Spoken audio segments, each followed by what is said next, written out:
Public speaking is an essential skill that everyone needs to address and work on. And for this particular reason, we're going to be working on how you can write a speech and things that you need to pay attention to while presenting your speech before an audience. As you all know, a speech is a spoken expression of ideas, opinions, and points of view that are made by someone who is speaking in front of a group or an audience. Now, why would someone write and present a speech? Of course, sometimes we write a speech and present a speech before an audience to try to persuade this audience of a certain point of view that we have. Sometimes we might try it for motivation, for entertainment. So there are several reasons. Those include convincing others of a certain point of view and making them embrace our point of view. Trying to entertain others, informing people about something they didn't know about, and to motivate people.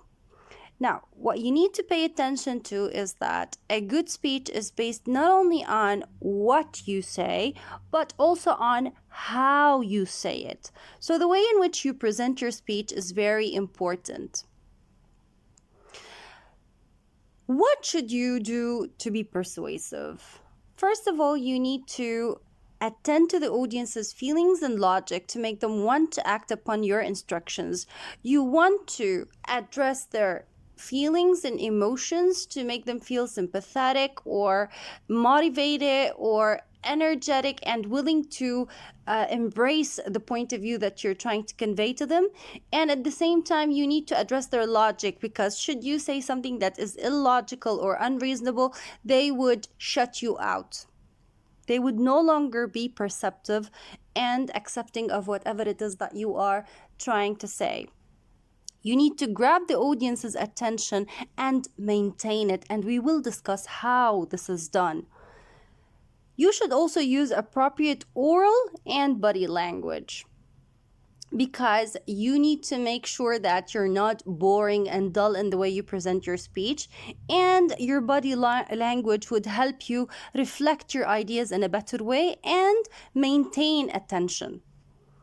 So, how can you grasp your audience's attention? You need to bear in mind that you need to begin with a catchy hook, and those, when we talk about catchy hooks, those include a quotation, a startling statement, a rhetorical question, a specific example of the problem, and shocking facts and statistics. So you can use one of those. You should also use humor and machine gun rapid fire examples, as well as piling up the evidence. Be aware of any time limits on your speech and give yourself time for a strong finish before the chair cuts you off. So you need to bear in mind that you should not take more time than is needed, because then you might be boring for your audience. What are the different parts of a speech? Let's check together. The first part is the header, the second is the introduction, the third part is the body, and the final part is the conclusion. Now let's check in details what each part should entail. In the header, you would mention the audience with a formal adjective. For example, esteemed or honorable teacher, fellow students, honorable judges, esteemed teachers and administrative parties, fellow students or honorable chair and fellow delegates. So first you need to mention the audience in or with a formal adjective. Then in the introduction, you would start with a polite intro showing how honored you are to be there. For example, I am highly honored to be here today, or it is such an honor, or indeed an honor for me to be here today. And then we start by what? We have a reaching phrase like discussing, or in order to discuss, or to shed light on, or highlighting. And then you give your topic an adjective such as significant, important, critical, lethal, or detrimental topic, and you mention what the topic is. So Here you mentioned the general effect of this problem, or why it is important to be discussed, and you mentioned the topic. Then you should have a catchy hook, a quotation, questions, anecdote, or shocking statistical figures and facts. Now, regarding the body, you should mention the causes and the effects of the topic, facts, real-life examples, statistics, and experts' opinion, and you should make a call for action. Finally, you have to suggest possible solutions and you have to draw an image. You have to use figures of speech to show how dire things would be should people fail to heed your call for action. Or you should end with future expectations to convince your reader to take action, to convince your audience to take action. Here's an example. First of all, let's check the first part. Honorable judges, esteemed teachers, and administrative parties. Of course, this part is the header.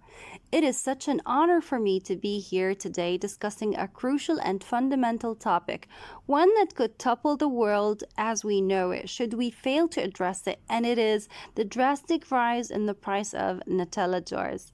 Linda Grayson once said, "There is nothing better than a friend unless it is a friend with chocolate." So here we have our introduction.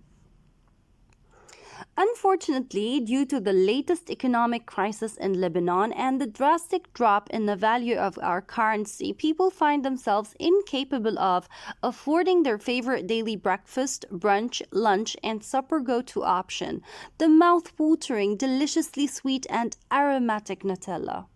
This means that when the fangs of hunger dig deep, there's nothing to leash it.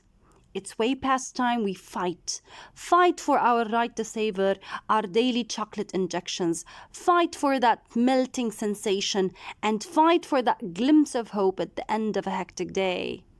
The Lebanese government should assist in making it affordable. So here we have the body, and then we started suggesting solutions. To do so, Lebanese farmers should plant cocoa instead of lemon and orange, and the government should fund and invest in companies specialized in concocting this magical formula. Ladies and gentlemen, can you imagine how dull, gloomy, and tasteless this world would be should we fail to afford our chocolate, savor its melting texture, and enjoy being the chocolate connoisseurs that we were born to be? For this reason, I say, fight. Here, of course, we have the conclusion. We suggested solutions, we made a call for action, and then we tried to create this dull and gloomy image of a future without chocolate. However, you need to know that it's not enough to write a good speech. You need to know how to present your speech in a way that captivates your audience and helps you maintain their attention. So you need to practice, you need to use meaningful pauses, you have to know how to pace yourself while presenting your speech, and of course you have to choose a powerful posture. In addition to that, you need to project your presence through your intonation, your pitches, your voice, your enunciation. You have to speak clearly. It's not about speeding while talking. It's all about being clear so that you would send out a clear message to your audience. You need to watch out for your hand gestures and body language. And finally, you have to maintain eye contact with your audience. So try to pace yourself while reading. And if you have your speech in front of you on a paper, try to read 2 words while looking at the paper. And at the same time, read the following 2 to 3 words so that you would raise your head and say those 2 to 3 words without looking at the paper. That way you would be maintaining eye contact and at the same time captivating your audience and keeping their attention with you.